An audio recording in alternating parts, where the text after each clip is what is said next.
life is precious. This is a universal truth, acknowledged across cultures and throughout history.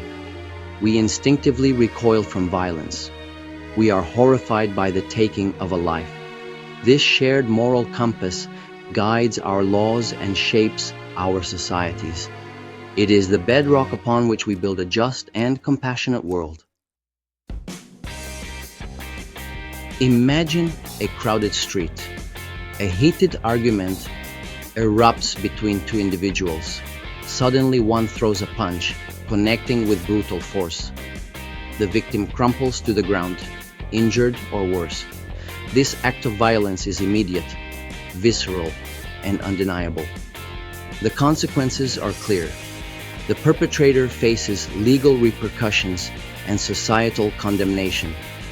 The act of physical violence leaves no room for interpretation.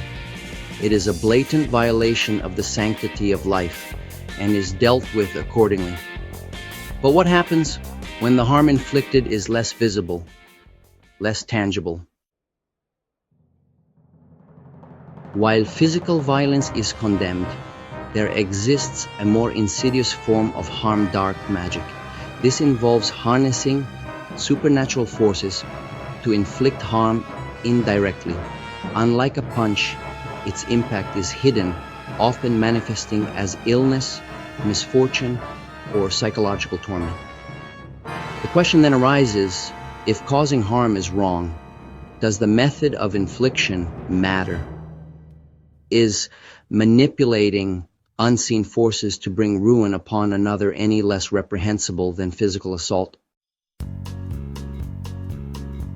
The existence of supernatural abilities is a recurring theme in human history. From ancient shamanic traditions to modern esoteric practices, cultures worldwide have explored the manipulation of unseen forces. Religious texts, too, are replete with accounts of miracles, curses, and divine interventions.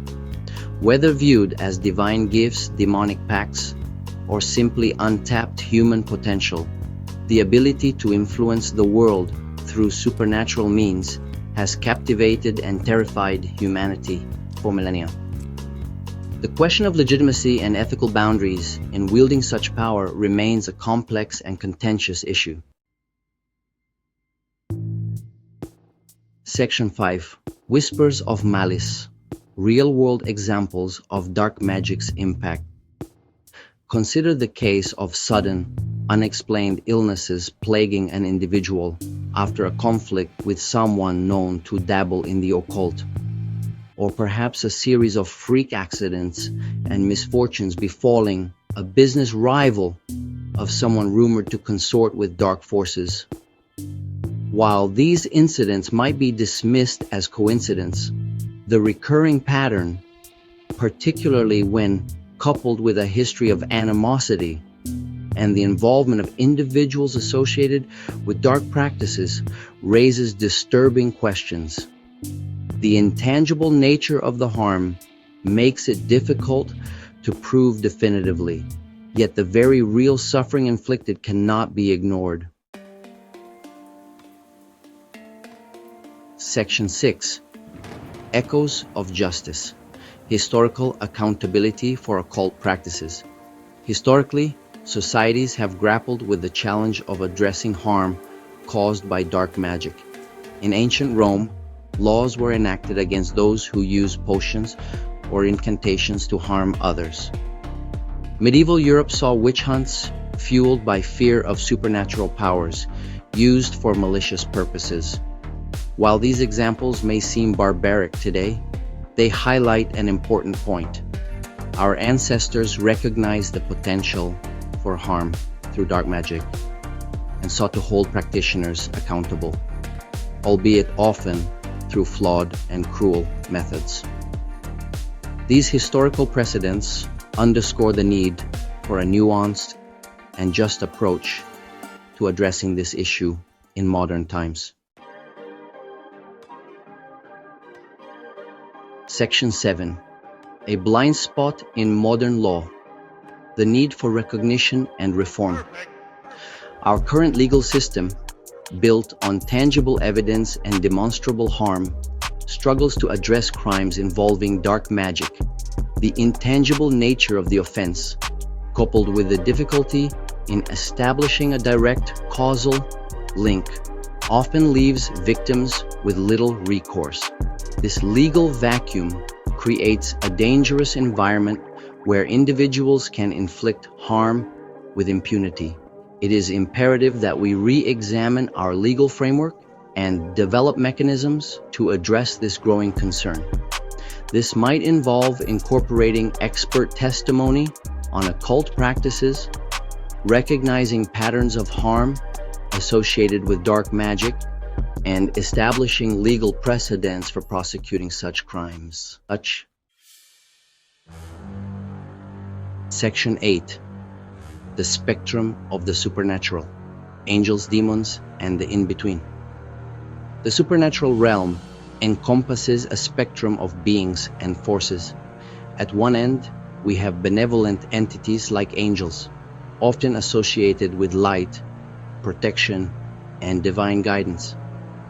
At the other end reside malevolent entities like demons, linked to darkness, destruction, and suffering. Dark magic often involves invoking or making pacts with these darker forces.